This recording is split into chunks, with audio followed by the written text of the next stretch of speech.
ukuthola kubazalwane egameni likaJesu. Ngicela ukusengathi singashayela uNkulunkulu izandla wezoyisa imbongo. Incwadi kaMateyu number 5. Soqala sifunde uverse number 21. Sigcine uverse number 26. Mfundisi nabingelela umfundisi ama-elder, obaba, omama, abazalwane bonke nabonke abazivakashele. Ungabulali. Yilowo nalowo obulala uyakuba necala lokwahlulela. Kepha mina ngithi kini, yilowo nalowo othukuthelela umfowabo uyakuba necala lokwahlulela. Noshoyo umfowabo ukuthi silima uyakuba necala emphakathini. Noshoyo ukuthi akho kula lapho ukuthi umfowenu unamagqubu nawe, shiya lapho umnikelo wakho phambi kwe-altar, uhambe uqala ubuyisane nomfowenu, andukuba uze unikele umnikelo wakho. Shesha uzwane nolwa naye nisendleleni, funa olwa naye akunikele umahluleli, umahluleli akunikele esikhonzini, uphonswe etilongweni. Iqinisile ngithi kuwe, awusoze waphuma khona uze ukhiphe ifadini lokugcina. Baba, busisa izwi lakho emini egameni likaJesu Kristu waseNazaretha. Amen. Ngizozama abazalwane ukuba mfishane ngendlela emangalisayo. Sifunda lizwi laNkulunkulu kuMateyu. Ngithintile indaba emela ngaphambili enyanga ephelile lokho ekhuluma ngendaba yaMateyu, ekhuluma nge-inner person. Akhuluma ngalomuntu ola ngaphakathi. Nangibuyela ngifunda nalilizwa uNkulunkulu uJesu eshumayela intshumayelo yasentabeni. Uyaphenduka manje uya ezweni lonke, uthola kunabaFarisi, abaSadusi nabo bonke izifundiswa zaka-Israyeli. Ufike uyashumayela kuzona ekuzweni abapostoli bayazizwa nezinto ayikhulumayo. uNkulunkulu emusa nibusise. Isihloko sami sikhuluma lana ukuthi uyini umbulali. uNkulunkulu emusa nibusise. Who is a murderer? Nawubuka eSouth Africa, bengibuka nje ama-stats ngisafunda nalezi uNkulunkulu. Kuthiwa la South Africa ngosuku kubulawa abantu abawu-72 ngosuku olulodwa. Angikhulumi ngabantu abayifelayo abagulayo, ngikhuluma ngabantu ababulawayo, ukuhlaselwa omunye nomunye. Bazalwane, nakukhulunywa nga-72 abantu ngosuku olulodwa. Angazi ukuthi ngayibeka kanjani. Akubala le-abortion lapho phakathi. Kukhulunywa lapho ngabantu omunye ngenxa yenhliziyo embi nangenxa yokukwata babesebeyabulala. uNkulunkulu emusa nibusise. Ngisho kahle bazalwane, akubala ne-abortion, akubala ne-suicide lapho nabantu abayikhungayo. Ngoba bona naloko solo kuyisono phambi kaNkulunkulu. uNkulunkulu emusa nibusise. Ngiyacabanga ukuthi leli zwi kuverse number 21 nizwile kwathiwa kwabasendulo ungabulali. Bayayazi lento labaFarisi, bayayazi labothishela laborali umthetho ukuthi akuphilwe kanjani. Akhuluma nansi indaba ukuthi akungabulali. uNkulunkulu emusa nibusise. Uthi eGenesis chapter 9 verse number 6, uchitha igazi lomuntu, igazi lakhe liyakuchithwa ngabantu ngokuba uNkulunkulu wamenza umuntu ngomfanekiso wakhe. Exodus chapter 21 verse 14, uma umuntu esukela umakhelwane wakhe ambulala ngobuqili, omsusa nase-altar lami ukuba afe. Le ndaba khuluma ngayo la uNkulunkulu nawubuka ezweni lonke eSouth Africa wakhona kuthiwa khona kuyi-Christianity. Usasebenza nangumthetho na ngoba baqonda ukuthi capital punishment kwakuyintando kaNkulunkulu. I-capital punishment ukuthi umuntu obulala omunye makabulala, intando yaNkulunkulu leyo. Ukuthi makwenzeke kanjalo. Akajustify uNkulunkulu ukuthi abantu ababulala. Kukhona benze njani azibulala uIsrael ngoba sonile. Kodwa lana into akhuluma ngayo, ukhuluma ngomuntu obulala omunye ngokucilo, obulala omunye ngoba ehlosile, premeditated murder. Lithi uNkulunkulu makasuse ubese ubeka isizathu. Kuvesi number 6 kuGenesis, ngokuba uNkulunkulu wamenza umuntu ngomfanekiso wakhe. Isizathu. Murder is a biblical issue. I see issue here in South Africa, I see on the issue yamazwe onke, but murder, ukubulawa komuntu is a biblical issue. uNkulunkulu umusebenzisa. Sekambadlwa amave ayisebenzisa unahlisa uNkulunkulu. United States is one of them, Iran is one of them, China is one of them, Egypt is one of them in South Africa, Ethiopia is one of them in South Africa. Amanye njenge South Africa seyagudluka kule ntando kaNkulunkulu. uNkulunkulu umusebenzisa. Amahubo 22 verse 14. Babusisiwe abahlanze izingubo zabo ukuba bathole ilungelo labo emthini wokuphila, bangene emzini ngamasango. Verse number 15. Ngaphandle kukhona izinja nabathakathi nezifebe nababulali. uNkulunkulu umusebenzisa. Ngizama ukubuyisela indaba ukuthi indaba yokubulala is a biblical issue. Netiza uNkulunkulu lithi yona labantu abakanjalo abakuleyo category angeke bangene embusweni kaNkulunkulu. Yabona abantu bacabanga ukuthi ukubulawa kwabantu lizinga, ukubulawa ngabantu kuya ngokuthi ilizwe selibone kangakanani. Cha, kusiziwa noma sesifile senziwa lapho nakubulawa umuntu kuGenesis, lapho nakubani omunye abulala umfowabo. Biblical layers. Ebafarisi kwakulehlobo lelantu lebazalwane kaIsrael. Abafarisi bebeyikhethele beyahlukanisele nezinto zonke zezwe. Belandela umthetho kaNkulunkulu. Kwakuba i-tradition, lithi kaNkulunkulu uma ngabe abantwana bakaIsrael bahamba baye edingisweni e-captivity, bahamba baye edingisweni, kwakhulunywa isiHebheru, ngiko ne-Old Testament yayibhalwe isiHebheru yonke. Nabehamba bayakhona balahlekela ulwimi labo ngoba kwakufuneka bakhulume ulwimi lale basedingiseni khona. Ulwimi lebelikhulunywa labo akuba is-Aramaic. Ngiko mase libuya lizwe nesikhathi saJesu isiHebheru. Kwabese nesikhathi sabo Ezra nesabo Nehemiya ilizwi kaNkulunkulu lasebebuya edingisweni bahlala phansi balalela ilizwi kaNkulunkulu. Kodwa Nehemiya njengabafarisi besikhathi bema phambi kwabantu bafunda ngesiHebheru, abantu bengasizwa isiHebheru kwadinga ukuthi ba-interprete ukuze basizwe lendaba. Athola amandla abafarisi bazi ukuthi ilizwi kaNkulunkulu liphathwa yibo kuphela, bonke abantu bayachazelwa abanye abantu. Be-abuse lento leyo, be-abuse baze bafika nasesikhathi saJesu. Uyabona ubabheka manje, uyababheka emehlweni ukhuluma nankemazi. Nizile kwathiwa kwabasendulo ungabulali. Lalela ukuthi sekwenzekeni, sekungena i-tradition la. Abantu babuya edingisweni sekungene ini amasiko ekukholweni. Sekungene ini bazalwane amasiko angena kuphi ekukholweni. uNkulunkulu umusebenzisa.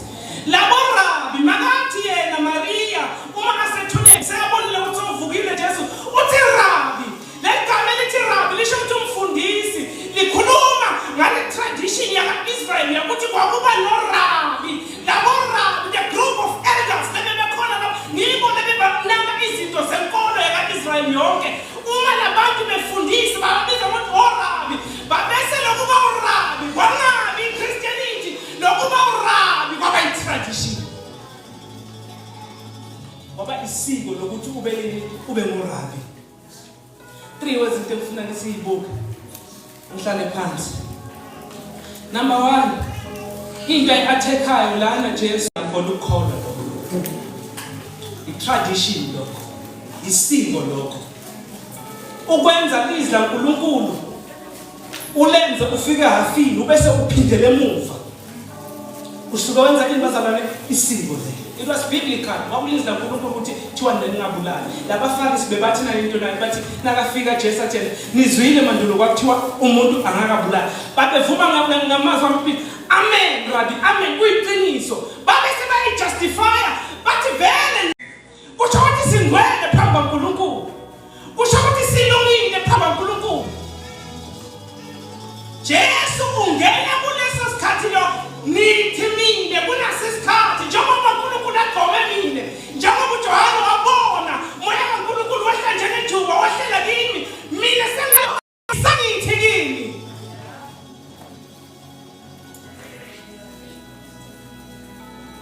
sengithi kini verse number 21 nizwile kwathiwa kwabasendulo ungabulali yilowo nalowo obulalayo uyakuba necala lokwenza njani bazalwane lokwahlulela.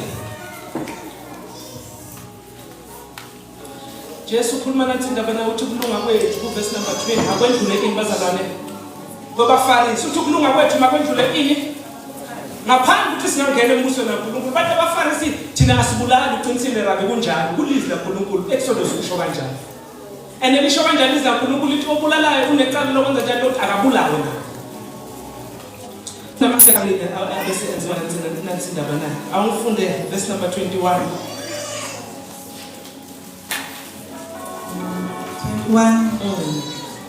Nalowo obulalayo uyakuba necala ehlulelwe.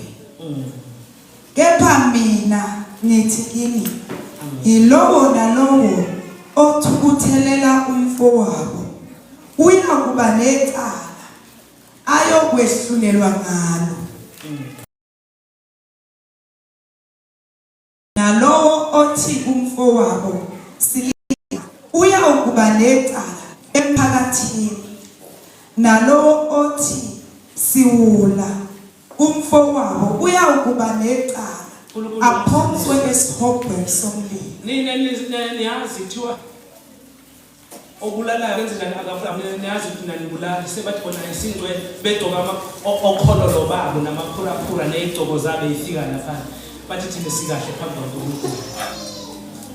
Uthena uNkulunkulu lalela la othukuthelela umfowabo ombiza ngesiwula abana it is yinto external ukubulala umuntu yangibulala ngaphambi into lesenzekala kodwa isukile impande lokubulala extension yento ngaphakathi enhlizweni yomuntu uqala kube ne-anger lengaphakathi kube nokuthukuthela lengaphakathi nasekuthukuthela lengaphakathi kodwa ukukholwa into yangaphakathi.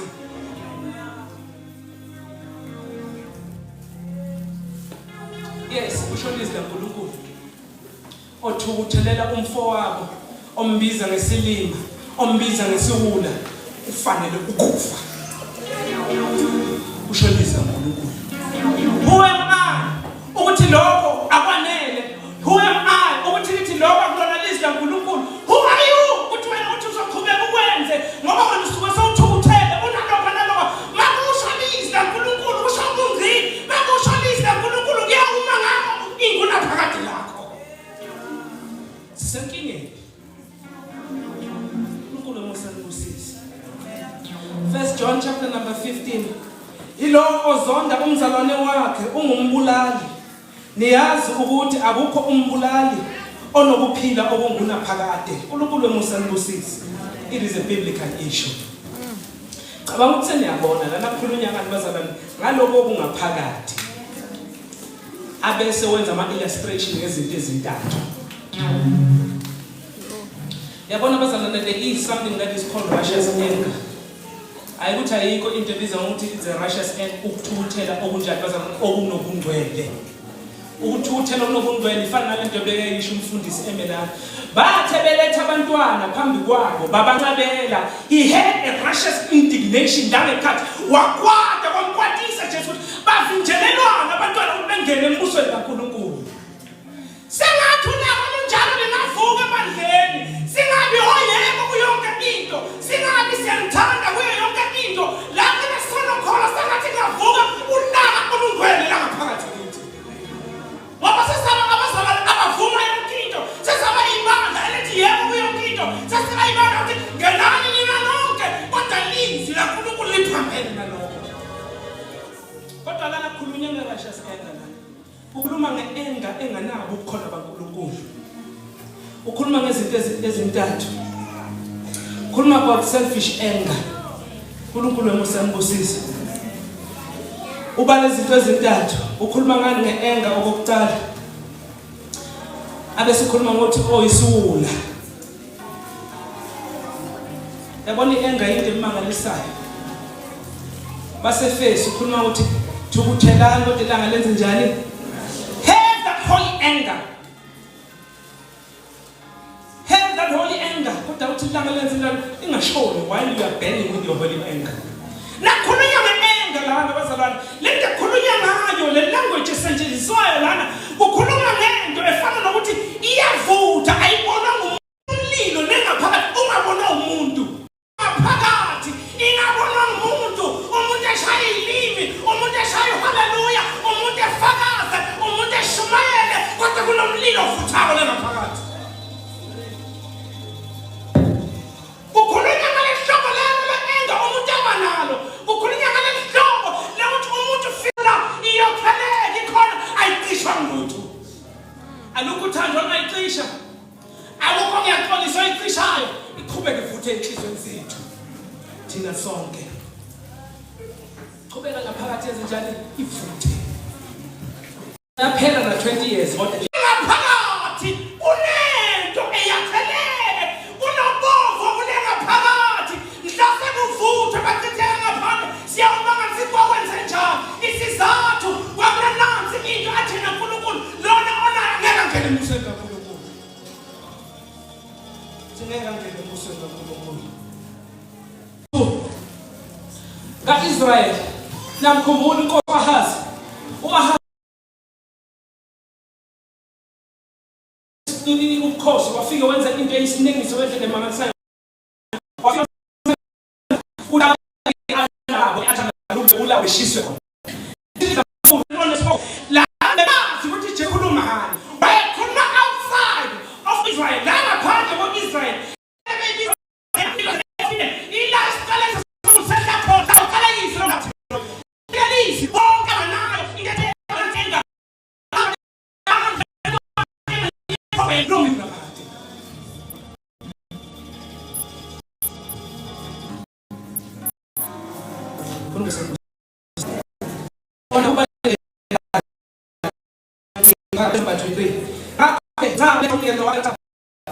Lapho ukuthi umfowenu nawe 24 shiya lapho umyeni waphambi kwathi uhamba ucala ubuyisane nomfowenu andukuba uze unikele ungelo wakho. Yabona abazalwane lana kukhulunywa unikele nje uletha phambili. Ukhulunywa ngeworship. Ukhulunywa ngabazikhonza uNkulunkulu worship. Naliza uJesu asho umfazi samaye yathi nante ekhulunywa ngayo la.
Yabona abazalwane lento ekhulumayo nje ithi yo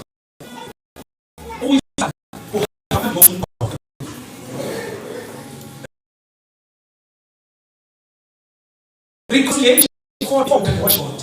Kuthi abantu Jeremiah chapter number 7 verse 9. Niyini nibula nifunge amanga nimshisele uBhali impepho nilande abanye onkulunkulu eningazazi ni phambi ebizwa ngegama lami nithi sophuliwe nize nenze zonke lezi zinengiso na into ekhulumayo la uNkulunkulu lamaFarisi bebayazi nansi inkonzo nayo thina mhlambe singayiqondi kwakwenziwa kanje kaIsrael niyazi sihlabelele uma kuzodliwa isidlo kwakuthi mebenyuka the pilgrims benyuka baye eJerusalem benomkhosi owathulula ukulunga kwakhe sesiphambanweni kwakwenza kwaba ngumhlatshelo wathi kuvulelekile bonke abantu engangqondi yebo bafasele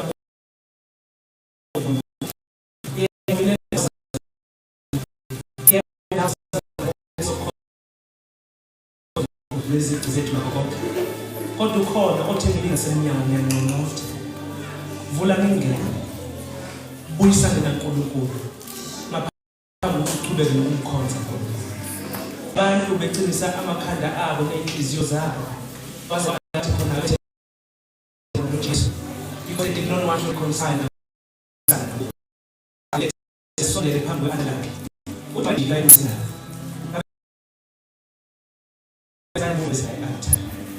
uNkulunkulu emusanibusise baba usezulwini siyabonga uNkulunkulu isikhathi esiphe sonke ukuthi besifunda izwi lakho silalele lokho